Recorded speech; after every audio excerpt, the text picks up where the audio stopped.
Hi, welcome back. We finished off at this 2.5, so let's take a look. So it says the average rainfall in Chileville is approximately normal. Okay, so most of the values are somewhere in between here, and it said around 55.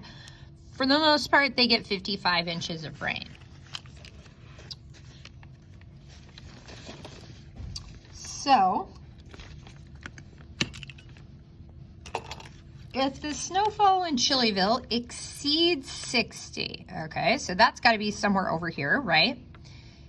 And if the amount of that only happens 15% of the time, then they're telling you that the area under that curve is 15, is 0.15, if the area of the whole thing is 1.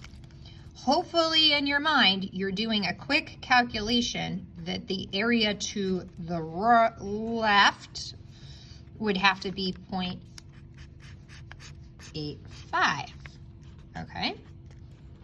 So this is very valuable information. They want to know what the standard deviation is now. So we know that the z-score formula is A minus P over the standard deviation, AP statistics. So the actual value we got was 60. We'd predict to get around 55. So we actually got more in that instance. And the standard deviation is something we don't know. We want to solve for it. So we look at this formula and we say, they must be telling me 3 of the 4 pieces of information, and then I just use algebra to solve. Okay, so we know that they didn't tell us the standard deviation because we're solving for it. So we must be able to get the z-score. And that's when we look to the table. Okay, so the z-scores are right here, and I'm trying to figure out, well, wait a minute. I know the area, I know the probability. This is the table that gives the probability because it says this, and the probability is pointing to here. So I know that I need to look for the number 0.85. That's the number I need to look for in this table. And then I can work my way out and find my z. So I look, and I find this number here that looks pretty close. So I zoom out and says my z value would be 1.04. Okay, that's the closest number I get to 0.85, and that's where I got that number. Okay, so if my z is 1.04, and I got that from the table, this is technically called table A, then my z-score is equal to 60 minus 55, 5 over the standard deviation. All right, so we're just going to swap places here. S is equal to 5 over 1.04. And there we go. 5 divided by 1.04.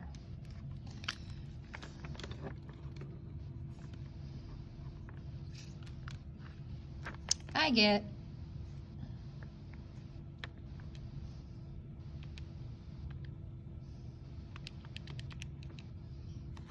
4.81. Okay, so that's not exactly, but pretty darn close to letter A. So you might be thinking, well, what happened? Why wasn't it exactly? Well, remember in my table, I did not get exactly the number 0.85. It was just pretty close, but it's definitely not close to any other number. So that's definitely my answer. Now we learned today, we could double check this in the calculator. So if A says that the standard deviation would be more exactly 4.83, that's our choice.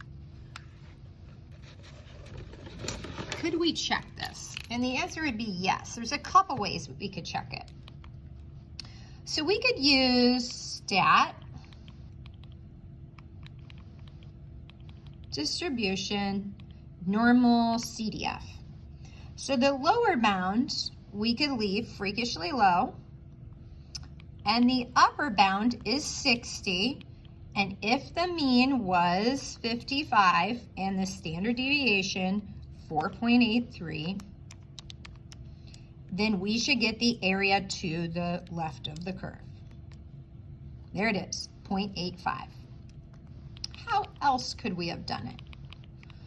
Well, the problem originally stated, and the calculator doesn't just have to go to the left if you use normal CDF, I could set my lower bound at the 60 point and my upper bound as a really high number. So I could actually use the calculator to find the orange, not the green. Okay, and my mean is 55, and I think my standard deviation is this 4.83.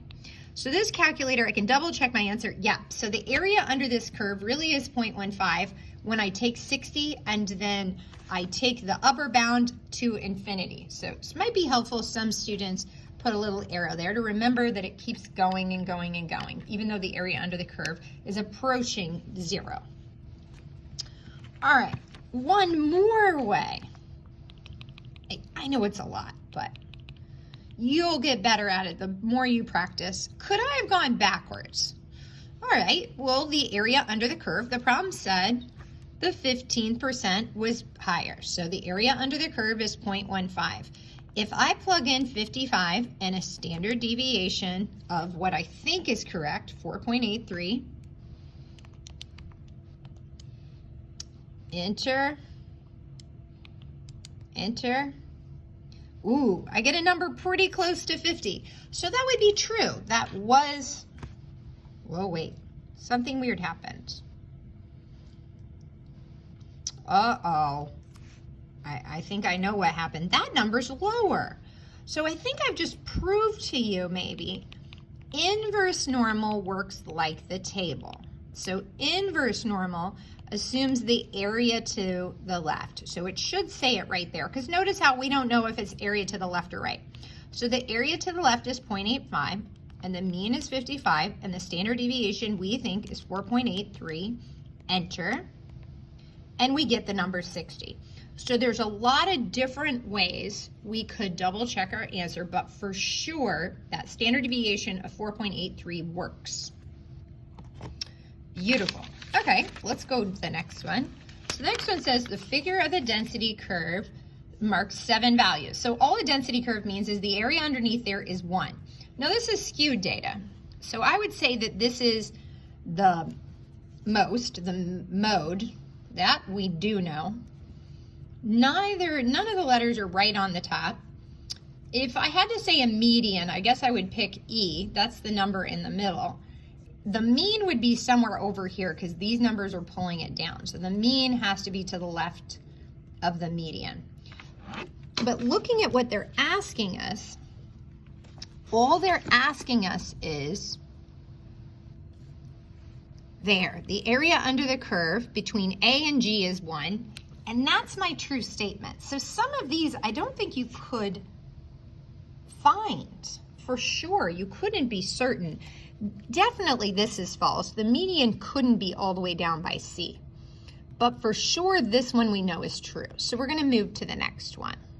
Okay.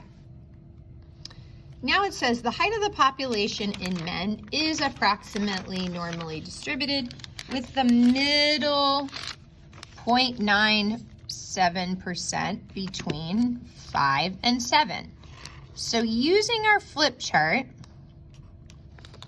the middle 99.7% is 3 standard deviations to the left and 3 to the right. So we know the mean here is 6. Okay. So the mean is 6. What would be the standard deviation? Okay, so this is 3 standard deviations, and this is 3 standard deviations, and our flip chart would confirm this, and you're welcome to use this on the test. So this flip chart states that 3 flaps to the left and 3 flaps to the right would contain 99.7% of the data.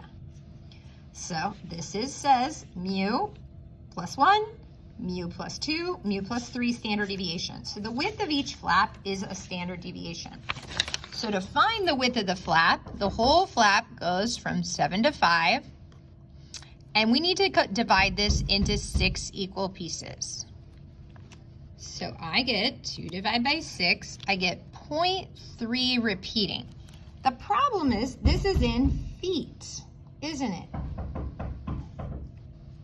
So if it's in feet, These are in inches. So let's just convert this into inches. I'm going to multiply this by 12.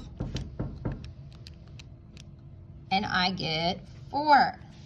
Okay, check out the last video. That's definitely C for the last few questions. Thanks for joining us.